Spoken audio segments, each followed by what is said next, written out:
Well, I'm joined now from Darlington by the Foreign Secretary, William Hague, and a very good morning to you, Mr. Hague. Now, we know that the British government has urged both sides to de-escalate this conflict. Given what we've seen and the comments we've heard this morning from Benjamin Netanyahu about being ready to significantly expand the operation, things seem to be going in the wrong direction. Well, yes, that's right. We're obviously gravely concerned about this situation. We are in touch with the Israelis directly. The Prime Minister spoke to the Israeli Prime Minister last night, and I spoke to the Israeli Foreign Minister. Also with the Egyptians, efforts are going on to negotiate a ceasefire, to come to an agreed ceasefire, but clearly those have not been successful so far. We support those efforts. We call on Hamas again to stop the rocket attacks on Israel. It is Hamas that bears, as I've said before, the principal responsibility for starting all of this. And we would like to see an agreed ceasefire, an essential component of which is an end to those rocket attacks. In the absence of that ceasefire, we, of course, are calling on all involved to de-escalate, to avoid civilian casualties, and to abide by international humanitarian law.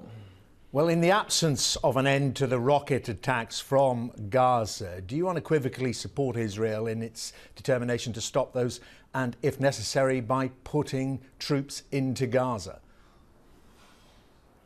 Well, that, of course, is a different proposition, and the Prime Minister and I have both stressed to our Israeli counterparts that a ground invasion of Gaza would lose Israel a lot of the international support and sympathy that they have in this situation, that, of course, it's much more difficult to restrict and avoid civilian casualties during a ground invasion, and that a large ground operation would threaten to prolong the conflict.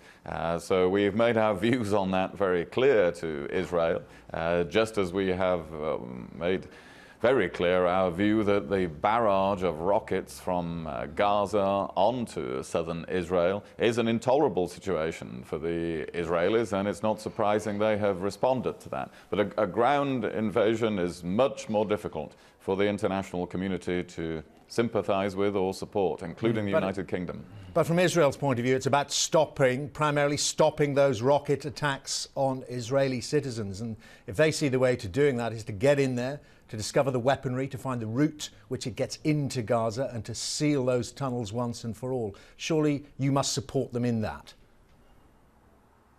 Well, of course, that is the argument, and that is what they will be considering. But set against that, Israel also has to understand the disadvantages of larger civilian casualties, of a more prolonged operation, of the impact on wider tensions in the region. Because we have not only the Gaza conflict going on at the moment, but the appalling situation in Syria, rising tensions with Iran over their nuclear program. So it's very important to see the full strategic context of this. It's also very important to be able to get the Middle East peace process going again in a serious way in the coming weeks and months. And it's important not to do things that make it even more difficult to do that, because when we stand back from all of this, from the hour-to-hour news, what we really need is Palestinian factions to reconcile with each other, Hamas to turn away from terrorism, Israel to seize the opportunity of starting negotiations again,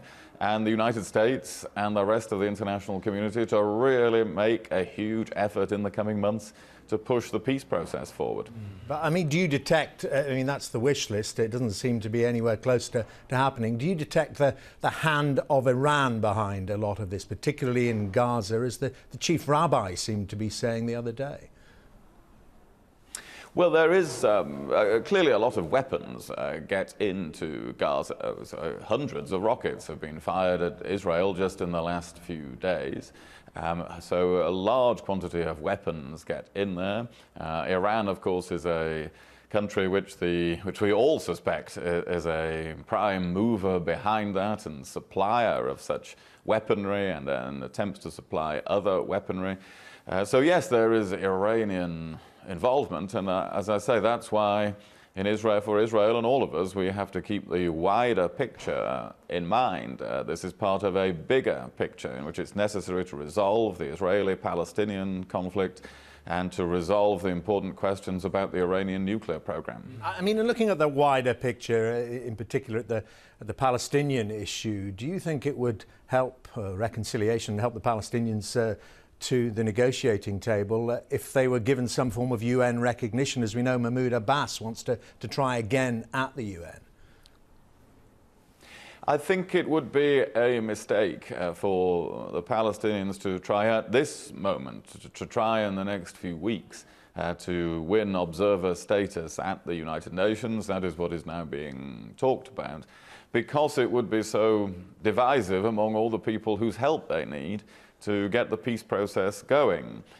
We need the United States, and I've made this point, we've made this point in the government to President Obama, to Hillary Clinton, my counterpart, to American senators over the last few days. We really need the United States to show the strong leadership on the peace process that alone in the world can really bring the parties together into new negotiations.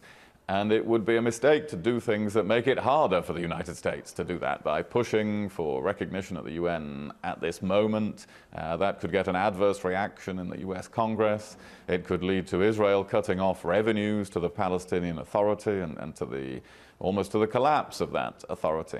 So that wouldn't be the right thing to do today. We want to see a Palestinian state. We want to see one based on 1967 borders, with Jerusalem as the shared capital of both countries, with a just settlement for Palestinian refugees. But going to the United Nations at the moment is not the way to bring that about.